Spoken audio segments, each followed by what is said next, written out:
Welcome. This is the Process Show with Bigg Joe. It's a brand new day and a brand new episode, and I have the guest, THABISO. Man, this guy, how I met him, I don't know, but we met, and we're here now. So keep it locked on the Process Show with Bigg Joe. We on? Alright. 1, 2, 3, go! Thank you. What's up, man? I'm good, man. You good? I'm alright, thank you. Long time. It's been crazy. It's been happening. Yeah? You know, things are a bit slow and fast at the same time. Sure. You know, but we making some progress. So this guy, everybody I know knows this guy. How weird is it that everybody's friends on Facebook? We have mutual friends. We have like 250 mutual friends. Do we? I'm just saying. Oh. But we've never met until today. Yeah, look. And we've chatted, we've spoke a couple of times. But we have 250 whatever number Sure, it is. Sure. Yeah. No, look. I think the biggest thing with social media is that we get to a point where we want to build this human capital. Sure. But we don't want to interact with it, and this is like physically, right? So you've got two dynamics. You've got the cyber world. Yeah. Then you've got the physical world, right? And now the cyber world is yes, a friend request accept. Sure. But now, don't talk to me. Don't say hi to me in my inbox. You know, don't get to the point type of thing. And I'm like, but if I inbox you and say hi, how you doing? Sure. It's considered small talk apparently, and it's a waste of time. So people don't want to be said, you know, to be greeted apparently. Yeah, and You know, so now when you don't greet, you're rude. At the same time. it's a stupid fine line, though. You know what I'm saying? So now we've got the cyber world. I accept you. Yeah. Don't talk stupid things to me or small talk. Don't waste my time. But also, at some point, Like my post. I may need you. Yeah. Also, like I'm gonna make a post. So your opinion, don't try to overshadow my post with your opinion. This is my post. But you get what I'm saying? Data. It's my data. Like I always laugh when I see something like that. I always laugh. Don't try to be as smart as on my post. You know. So now, then you got the physical world. Sure. Right. So now it's just unfortunate that we're having this episode whereby there's a whole tragedy around. Ladies being abducted and killed and stuff like that. Yeah. So there's always has been the issue of meet somebody that you don't know of who you met on social media in a public place. Yeah. Even that is not even safe, you know, because now we've got things like you've got nearby friends. I'm your friend now. I can know how far you are from me, and you know I can look at your pictures and do a profile on you on 100 ladies or guys I'm seeing now and say, hey, but aren't you that guy on Facebook? Aren't you this guy can talk? Yes. Even Mash, Mashudi was saying that yesterday. He was like, bruh, people walk up to me, aren't you Mash? Mash from Facebook? And he's like, no, but yes, I am.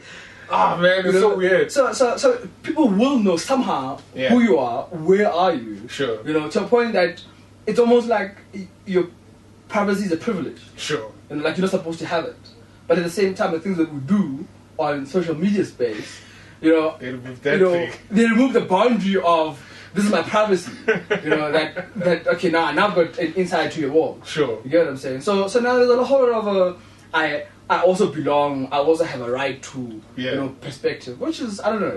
It's crazy, but yeah, at least now we now joined the digital world, the cyber world, and the physical world, and we're here. You know, we're here now. So let's do something. Word. Now, I know you. Oh, clearly, I don't really know you, but I know you. Sure. And I know what's your spiel. Okay. But most of the people out there don't know you and what your spiel is. Lay it for them on a good 5 minutes. Wow. Okay. So I've been playing in the entrepreneurial space for a very long time. Right? Yeah. I remember I finished school, matric in like 2005. Sure.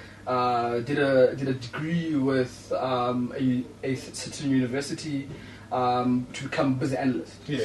So I'm a business analyst by profession. Sure. Right. Profession and passion. Yeah. So now I knew that I wanted to be a business analyst, particularly because I had this nagging thing that was unexplained until I knew what the nagging thing is, which is being inquisitive, asking things and stuff like that. Yeah. But obviously, business analysis that is more than just nagging or asking questions and finding out things and being inquisitive, right? So I knew what I wanted to do. So I've been doing that ever since, forever. Yeah. But in between the cracks, I did a whole lot of things. I had a business at some point whereby the main thing was email and web hosting. Then You did that? yeah, and What? you know. Then You start when you do that. Then there was a time when I was the go-to guy to fix computers and somebody would ask for advice for computers. I want a computer, give me a computer. I've got this budget. How do I, you know what I'm saying? Yeah. So that also became created a name or vibe around you know small circles that this guy actually can fix your stuff. Sure. You know. Yeah. To come from a small town, that was the biggest thing. You know, Yeah. coming from in the Free State, Ventersburg. People there knew, so there was a select few of people who knew computers and who knew how to troubleshoot stuff. Yeah. And I was one of those kind of people. Sure. So they would actually go and say, "Hey, that guy can sort you out." Sure. You know. Yeah. But nonetheless, fast track 2017 now. I've got a new brand. I call it a brand because it's not necessarily a company, because it is a product within the bigger scheme of what I'm doing. Okay. Right. So I'm in a space where I'm able to identify niche let's call it opportunities within the market. Yeah. So I started this brand called This Guy Can Cook. Sure. Right. So He can, apparently. I went through the posts. The guy can cook, eh? So I started this brand. Yeah. So I've been cooking for the last 3-4 years, right? But the only reason that I started the brand is because I realized that there was a lot of demand and there was a bit of an opportunity in the market that I can play in. So me cooking was purely from I don't like boring food. Sure. Right. Generally, I don't like getting bored. Let's just put that out there. So I always like stuff that can challenge me and push me and stuff like that. So now what then that I did is I started playing around with a whole lot of things, with a lot of recipes. I would even cook something that I don't even know what to name it. Sure. I know there's a lot of times my brother would ask me, "What is this? What do you call it?" I was like, "I have no idea." But it seems to be tasting nice. Tastes nice. So let's eat. You ain't sick, ain't you won't die. So it's a big fear for all of us. Dying from food. Don't kill me from the things that I love, man. Get what I'm saying? But now I mastered the basics. Okay. So the key to being a creative cook. Sometimes people ask me if I'm a chef. I'm not a chef. I've never seen the inside of a culinary school. Right? I don't even know what happens in there. But I've met people who have gone to schools, and from their opinions, they always say that you do better things than people who actually went to culinary school. Sure. Which I mean, it's a great compliment, and I'm overwhelmed about it. But now it's always now a case of now the expectations are even higher, that you can't mess up. Sure. Yeah. So now essentially this guy can cook. We provide private dining experience. We offer an experience. Right. Food is all about an experience. People eat with their eyes, and by the time they get to digest the food, they're already sold. So if your food looks good, it's not about tasting good. Sure. Because if you look at 5-10 years ago, food was about, I want to taste it, and it's good. It tastes good. Yeah. But now it's about the look, how it's presented, how you laid it out. Sure. So now people will be inquisitive or interested or keen to say, "Hey, but that looks nice. Let me try it out." Yeah. But even if you present them something that is not presented well, but that it tastes nice, half the chance nobody will taste it. If you really think about it. So appearance is everything. Appearance is everything. And if you realize that growing up, you actually get taught that appearance is everything. Sure. But now we take it for granted to some great level to say that, but food is food. A lot of people. My stomach has no eyes. Correct. Yeah. I've heard things like that. Yeah, yeah. People would actually inbox me or those who can WhatsApp me. They will be like, I'm cooking. I want to show you, but don't judge me. I said, but no, I won't judge you. I won't judge you. If you want an opinion from me, yeah. A constructive opinion from me, I'll give it to you. But if you think that my opinion is judging you, then we shouldn't even be having this conversation. Yeah, don't waste my data. You understand what I'm saying? And the strangest thing is that people now are afraid to cook for me. No, but like I remember on my birthday this year, I said I'm available for all kinds of foods. Please, somebody invite me for dinner, lunch, whatever. People said, I will not cook for. Just because of stuff that I do. But anyway, so essentially. Wow, you put yourself in a bad situation right there, man. So then what I'm trying to do is that within this experience offering or this product is that so it's private dining, the core thing, right? Affordable private dining, whereby I come to your house. We already sort out the admin about what you want to eat. I design your menu, you approve the menu, I give you an invoice, you pay me. I come to your house with groceries and stuff like that. Sure. And all you literally have to do is just sit there and smell the kitchen. What's happening in the kitchen. And then I'll come to present the food for you. I'll give you your starter, I'll give you your main, I'll give you your dessert. We'll have a conversation about the food. If you want to sit in the kitchen and taste as I cook, and if you want to do whatever, I provide that level of experience because that's what I sell. I'm selling an experience. I'm not a high profile chef who's gonna come and say, get on my kitchen type of thing. But if you want that experience, that I need somebody to come and cook for me and my wife, it's my wife's birthday or whatever, or it's my husband's birthday, I can come to your house. You can come to your house, you can email me, you can call me, you can go to the website, whatever the case may be. But that's pretty much that. So yeah.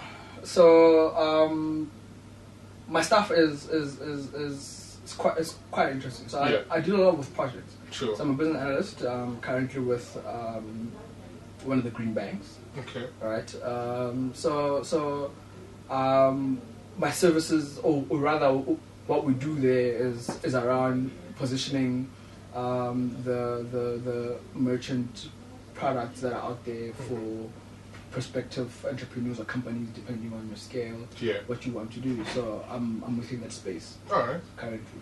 So how do you create experiences for food and analyze businesses? Like, how does the two come together? It's pretty much the same thing. If you have the core of analysis, if you understand how to perform business analysis, right? It's not even about qualification, but if you can perform business analysis activities, it's very much easy for you to dissect a lot of complex things.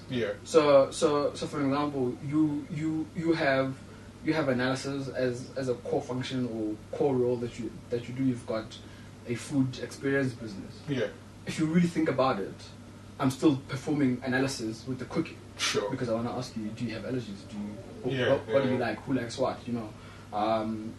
And within the creative space of what I do and how I do it, it also comes from an analysis side of things, whereby if I put too much or too little of that, that's the outcome. If I don't do that or do this, there's the outcome. So essentially, it is analysis if you think about it. It's just that it's been offered in a different kind of service or experience of some sort. So you're able to balance the two out. Yeah, it's about making time. I believe I don't have the time. I don't have time in the world. Right? I know a lot of people would say that I'm always busy. Like they want to see me, like I'm about this, about that. Like, no, but you're always busy. I was like, okay, cool. But like I don't know what to say. So it's all about making time. You need to make time. Sometimes yes, there's casualties. But it's also making time, the right time, meet people, see family, and so forth. Keeping a good work balance type of thing. Yeah, I don't think there's a really a formula to like a work life balance. But if you are let's say employed full time, don't take work home. Sure. Done.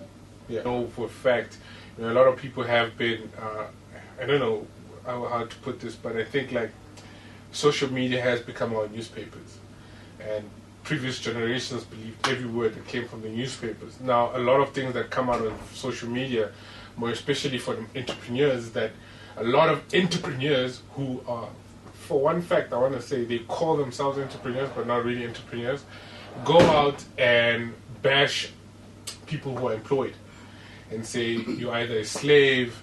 I can't believe you work for someone, you have all these great ideas, how will you be empowered? Like, what do you think of that, being an entrepreneur on one hand and also an employee on the other hand? So I think people have a way of missing out a whole lot of information or direction. Yeah. Right? So it doesn't mean that if you've got a 9 to 5 or an 8 to 5, whatever the case may be, you are a slave of some sort. Sure. But if I've got an idea, right? So I had this idea of how this guy can cook. So let's say I didn't have funding, right? And I've got a 9 to 5. Mm-hmm. But remember, from a financial point of view and financial access point of view, if I've got a job, a salary, excuse me, I'm very much, bless you, I'm very much able to actually access finance. Sure. Right? Yeah. So I'm very much able to access finance. So now what I then can do is I can go and say, hey bank, here's my pay slip, here's my 3-month bank statement, proof of residence, whatever. I need 150,000 rand as a personal loan. Sure. The personal loan. Yeah. Because now if you talk about business, they're going to ask you for a lot of things. It's a personal loan. It's a personal loan. So they give you that, right? And maybe in my idea or business, I've got Big Joe who I want to work with. Sure. Then I say, okay, fine. So here's the capital. We've got the strategy. We've got the market. Let's start to push. So now, yes, I can do my 8 to 5, but Big Joe will be, let's say, he says, no, I don't want to work, so I want to be an entrepreneur full time, which is great. Yeah. So we'll do it together. Yeah. So he'll be full time an entrepreneur, and we do the things. We have meetings and whatever. We trust each other. So the business essentially is growing. Yeah. And you are able to pay off your 150,000 rand personal loan. It may take a while, but essentially, you are actually creating an income on this side with your legacy if you're starting a legacy. Sure. And you can maintain this capital that came through. Yeah. So it's not really being a slave, it's about how you work the system. Sure. You must be smart about it. So if you aren't smart about it, then it becomes a problem. If you get comfortable with, I've got a salary and I've got this idea but I need capital, then it's a bit of a problem because now you've lost your vision as to what you want to do. And I think a lot of the times we have this fear of failure, right? When I started my initial business, I essentially failed after like I think 2 years. Sure. Right? And I got the lessons behind why I failed, how I failed, and stuff like that. Yeah. So and it's all about learning. But now we've got this constant fear that I do not want to start a business or get my idea out because what if I fail? So what? You still go for an interview and get rejected. That is still failure, but you still apply. True. That's failure, right? So true. So you still apply, you go sit at an internet cafe the whole day, you apply, and you don't get a job. That's still failure, but you still go for it. Why don't you want to do that with the same idea of business you have? If you've got your strategy around what your business is like, what you want to operate in, and how you want to operate, it's just a matter of executing it. There's many people that I know who I work with who've got businesses. Yeah. They're running a business, they've got a 9 to 5, and it's working quite well. So it's all about how you want to position yourself. Sure. We should not really shame people who work because at the end of the day, you are an entrepreneur. You still complaining about finance and access to market and stuff like that. Actually, being employed actually opens up a whole lot of opportunities for you. Sure. Because if you are able to engage with a CEO or something or an MD of something, and somehow your business idea is aligning to that sort of market, let's say in a manufacturing space, sure, why not make contacts there and say, hey guys, listen, I've got this kind of an idea. What do you think about it? Can you guys, offer me something along access to opportunities? Can I register my company with the company obviously that you work in? What is the red tapes behind it? What's the story? So you just need to understand what you want to do. Yeah. And just execute it. Okay. You're talking about positioning, and earlier on you said food nowadays has a lot to do with appearance. Now, I believe that this guy can cook is online, and one of the famous quotes that you said actually just took me back is that the internet is a minefield of opportunity, and appearance is also important on those platforms. How were you able to scale up your business using that? So I started this particular service brand. It's not a business. In February. It's a brand. There's a difference. I'll school you later. In February. Yeah. Right. This year. And what? Yeah. This year. Yeah. I started this year. How many months? Four months. Yeah. So in 4 months, I've had so far about 15 gigs done and dusted in 4 months. I still haven't had a website yet, but I've got somebody working on it currently. Sure. Anyway, so there's a lot. So how I scaled my business is that I understood what people like from a food and appearance perspective. Sure. So I mean, in 4 months, I think I've got about 1,500 people are on my Facebook asking for either for recipes or inboxing me for quotations for this or for that. And I also talk about my brand. Sure. Right? So I'm chilling there, maybe the Gauteng station, or taking a walk. I'm like, hey, are you on Facebook? It's like, yeah. It's like, yeah. You must check out this guy can cook. And it's like, what is that? Yeah. And then they're like, wait, are you this guy can cook? I was like, yeah. Like, check it out. And then they go and scroll and scroll and scroll and scroll and scroll. And they're like, I'm already hungry. You're making people hungry out here. Yeah. And then they like. And then a lot of the times, 2 or 3 days later, the same person is calling me and say, hey, listen, I'm that guy or that lady who I met somewhere. Can we talk about something along the lines of food? Sure.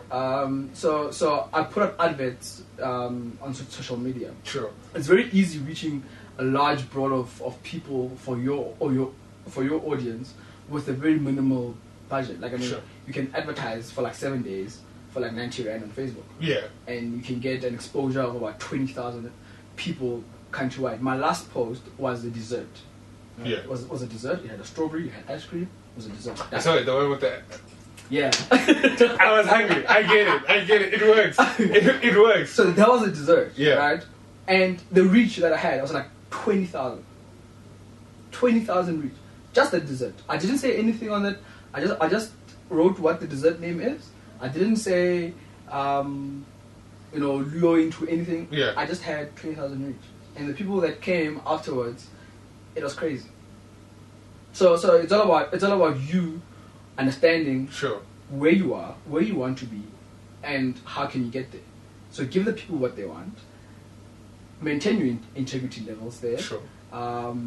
Keep your promises, and you'll scale up. Essentially. I feel like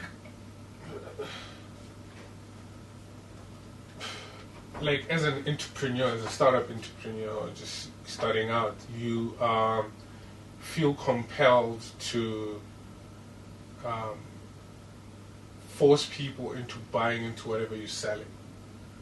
Now, you just highlighted the fact that you put out a post and you didn't actually sell it to someone, to lure someone into buying into it.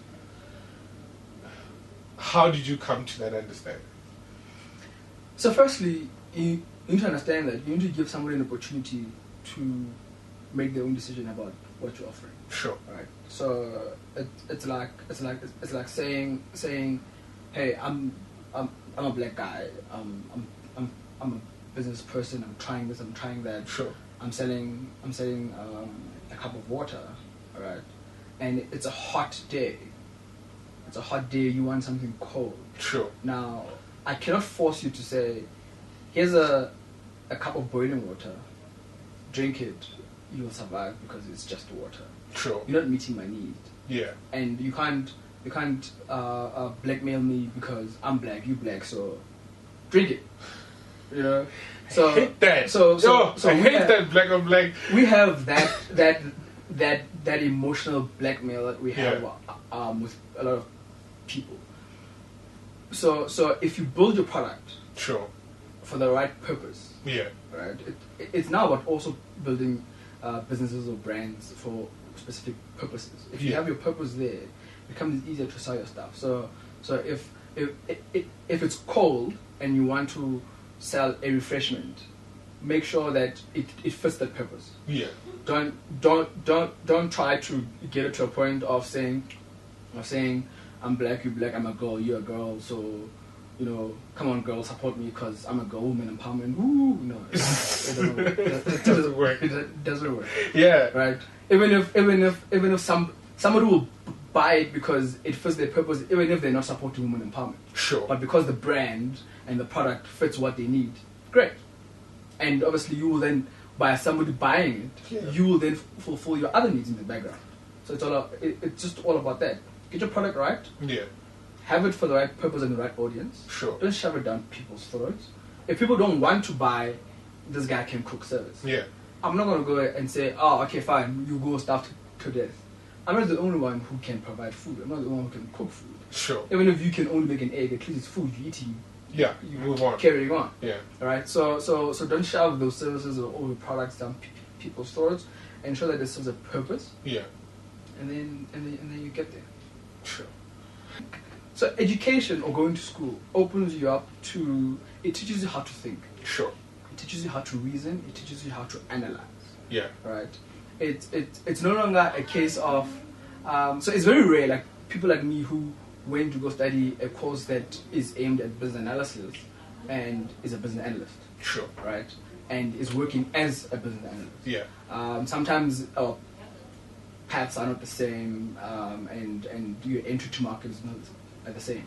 But now, yes, he started a PR course, but ended up being a video content company and so on. And he's doing great. So now when you've got a specific passion, sure, about engaging people or creating content, and there's a market for it, your passion actually drives you to do that. Too often we've got people who went to your AFDAs or designed something schools who potentially think that they are the gifts to the world. So that specific industry. Yeah. So their delivery is next to mediocre because they think that because I went to AFDA, you come crawling at my feet. So now, Drew worked very hard. He started from scratch and he worked until he mastered this. So now that is the difference, whereby he went 10 extra miles compared to somebody who believes that I know my stuff and you can't come and teach me. Yeah. You know. So if you've got your basic education, sure, right, your basic tools to think, to reason, to think beyond what you have now, what you can see, it becomes easier for you to say, you know what, I've got a passion of building things. Let me try to build something. And when you build something, you then analyze it, and then you want to improve it, and then you want to improve it, and then you want to improve it, and then you want to improve it, until you get to a point like, wow, okay, I do not know that I can do this. Yeah. But now in that journey, you're documenting it, you're becoming a master of it, and then you can eventually go and sell it as a service or product. Yeah. Right. But now people don't want to do that. If now you think you are good in this, and you studied this, and it's your job. Sure. You don't want to improve yourself because you think, okay, AFDA is the best school off, so essentially I'm the best off. So so it comes that realignment gets missing. So it's very easy for you to scale up when you don't have the pressure of living up to a brand that you've created yourself that could be false. Sure. I'm not saying it is. Could be false. Yeah. And also, people have gone from I want to see your qualification to I want to know if you can do it. Yeah. There's a lot of people who have no qualifications of some things and they're doing better than people who have the qualification. And even companies, I think they move into that space whereby if you can do something and you don't have the necessary qualification for it, but you can master it and you're great, they will get you to get the qualification. But at the same time, you are still offering them that service and they're paying for it and you're a happy man. Sure. Dropping some knowledge, man, because I'm really thinking about it, and I think a lot of people are also afraid of taking that leap of faith into a passion that they have based on what their qualifications are. Those qualifications are not actually holding them back. But I also came to realize that, especially with past businesses that I started, I mean, I did had an events company, and I dabbled and dabbed in that, and I know how to set up the sound system. But funny enough, the things that I learned and failed in that business, I'm using them in this current business. And it begs the question that maybe people don't realize that whatever you learned at that school can actually benefit you in that passion. Just like you said, you're an analyst, but you are able to analyze someone's needs in order for you to deliver a specific service for them. And I think, sheesh, man, we need to open our ears and eyes and seek to learn more, because you need to upscale. Yeah, but I mean, also we need to also get to a point whereby we understand the feasibility of our passion. Sure. Sometimes just because you've got a passion for something doesn't mean that it can be profitable. Yeah. Right. Unless if you can somehow find a way to make it profitable, then great. So somebody can have a passion for building chairs, sure, constructing chairs, but if there could be a case of your type of chairs the market has not seen. Yeah. Right? So if the market has not seen, find something within that market that will trigger that market to see and experience your type of a chair. Yeah. Just because you've got that passion and people are saying, nah, we don't want a square chair. Sure. And they're like, okay, I'm gonna give up. It's my passion, but I'm gonna give up. Right? You need to get to a point where you create that need, you create that purpose that sure, somebody will say, I want that chair, or let me try out that chair. And you need to also be flexible enough to understand that yes, this is new. Firstly, don't shove it down people's throats. For what? So this is new. Yeah. And understand that there's going to come critics. Sure. And a lot of entrepreneurs hate being criticized. Yeah. We hate it. It's like, dude, I know my stuff. Don't come here and tell me stories. And mind you, this is customer feedback, and it's very important. Yes, there's some people who hate you or hate your business. They'll tell you stuff. Great. Yeah. Put it aside. But you need to sift through constructive criticism and sure, actually get that. Okay, if this person is going to complain about this chair being this, being that, being that, take that, find a way on how you're going to improve that your design of a chair. Sure. And make it for that person, because that individual's feedback, if you think about it, it's their need. Yeah. That's why you create the need. Yeah. That's why you learn. It's okay, so this guy's experience with my chair is X, and he wants Y. How do I get it to Y? That's very important. We're losing out on open. We need to open our ears, man, and understand and create opportunities. I also read one quote which is like, entrepreneurs don't wait for opportunities; they create them. Definitely. And basically, that's what it is. Definitely. I mean, you have to create an opportunity. You can't. By the time you dive into something that somebody already has created, sure, chances are you're already. I don't want to say you are too late. Yeah. But you still have an opportunity to take that bench, yeah, and raise the bar. Yeah. Right.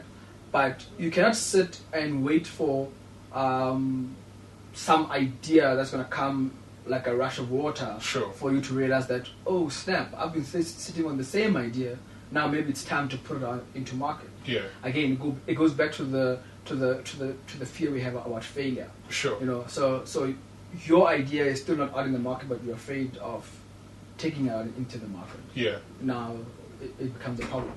Sure. When now somebody has it and they're like, oh, that's my idea, but now I can't take it out now because that guy's already making money out of it. Now I won't make much money out of it. Sure. Then what are you doing? Snap, right? All right. So to close it off, I have two questions. I want you to give two types of people, two questions. One, it's an individual who has a business idea and wants to get started and does not know where to start. What would you advise him, or what would you ask them to do? It's more of a question. So I believe in writing things down. Yeah. Right. So where I stay, I've got 4 boards on my walls. Yeah. Right. I just write a whole lot of stuff, and I leave it there. And every day I wake up, I look at it, I think about it, and okay, I leave it there. I don't change it. I just walk away. Come back after work, look at it again, and say, is it still the right thing? Maybe, maybe not. If it's not, I'll probably revise it. But the point I'm trying to make is that if you write down your idea, if you write down your business idea, sure, for the first start for you is you need to get to a position whereby you do. Yeah. Thinking about it, dreaming about it, storing it in your head, yeah, may not be as effective, but you need to start writing it down, right? Write it down from a perspective of this is how I want to make money. So that's your business model. Sure. This is what I want to make money. So if I sell this cup for this amount and I get it for this amount, what's my bottom line? Sure. Right. So that's your business model. Right now, then you need to then understand who's the market for my cup. Yeah. So if you can understand that and you start writing things down, it becomes easier to say, oh no, but I think I know somebody who is in this market. Let me just ask him or her, what do they think? Sure. So you first start by doing. Yeah. Do and write stuff down. That's the first thing, because now if you write things down, remember now you're recycling your thoughts. Sure. So I've got this thought, this idea, I write it down, great. I feel better. Tomorrow, now that you have written it down, you're going to see it differently once you go and read it again. Yeah. So now that's when you revise it and make it better and you do your research. It's very important to do your research on the idea that you have. Sweet. Because you don't want to waste your time.